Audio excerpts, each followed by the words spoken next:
we talked at one point about how colleges are sort of changing anyway. As education institutions, they're evolving in terms of what they offer and how they offer it. How do you see that? What kinds of changes in things like programming and curriculum do you foresee in the future, either related to COVID-19 or just perhaps because of a natural evolution in the education world?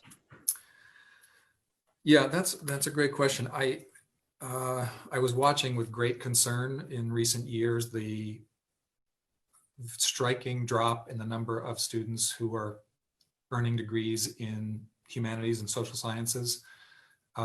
My field, history, has been just gutted. It's really shocking to me the number of students in those degree programs over the past decade or so has dropped 30%, maybe it's even over 30%.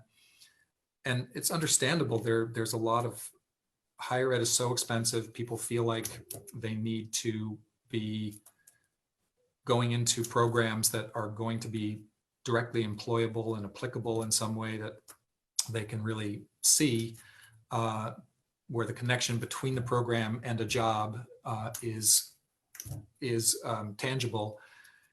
But I think it's sad that we're losing the kind of interest in humanities and social sciences that we seem to be.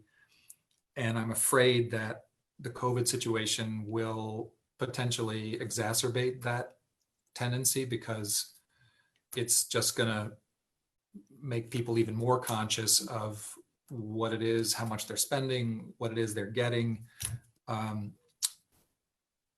On the other hand, there is no way to really know, but I do think I think that's potentially going to continue to create problems for academic programs in these traditional humanities and social sciences areas.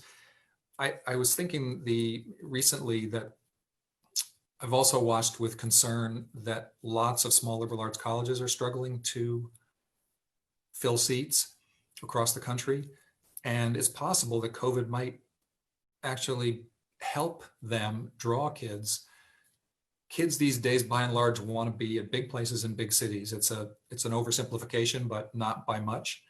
And it could be that one of the results of COVID will be that people will be less interested in being in the middle of big cities. Realtors are already noticing that people who live in the middle of big cities are thinking about maybe not continuing to live there. And if that happens, I mean, it's, the urban campuses have been just getting inundated with applicants recently, and it might be a positive outcome of this crisis that the smaller campuses with more space in smaller towns and more opportunities to have social distanced programs and set up arrangements where kids will feel comfortable being on campus, that might really end up being something that smaller places can legitimately and convincingly offer that will help them bring kids back, which would be great, I think, because I think those small institutions, that's part of what makes them so effective, that they can provide this sort of personalized experience, and they have lots of room in which to do it generally. So I'm hopeful about that. I think the city schools will still, be attractive to people, but it has occurred to me that cities in general, and I live in a city, this may be, the cities have been getting a lot of attention, and people are excited to be in cities, and there's been a move back into them. COVID could reverse that to some degree. That last point is very interesting, because I know that in the past you have spoken a lot about how, whereas at one time there was a lot of interest in kind of, the small liberal arts college, that's sort of one of the signature products of the US, right? That small liberal arts school, often in a rural setting, and how over the years, the preference has seemed to go towards, as you said, the large urban campuses, Yep. to the point that that world of small liberal arts schools has actually really been suffering financially, and that Absolutely. this could actually, well, I suppose financially still be very challenging for them if fewer kids are going, and for all of the financial reasons we talked about before.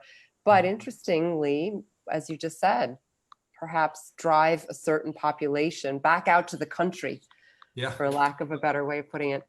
Right. And it's ironic because when those colleges were created, most of them in the 19th century, and many of them in the latter 19th century, part of the purpose was to get the kids who attended those colleges out of the noisy, dirty, dangerous, smoke-filled, disease-ridden, in fact, cities where they could so they could go and spend 4 years in bucolic settings, breathe fresh air, be surrounded by green scenery, and think big thoughts about whatever it was they were studying. That really was kind of the idea.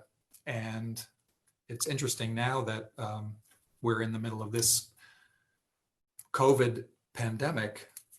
It may certainly get some people to think about the advantages of that small college setting that were part of why they were created in the first place.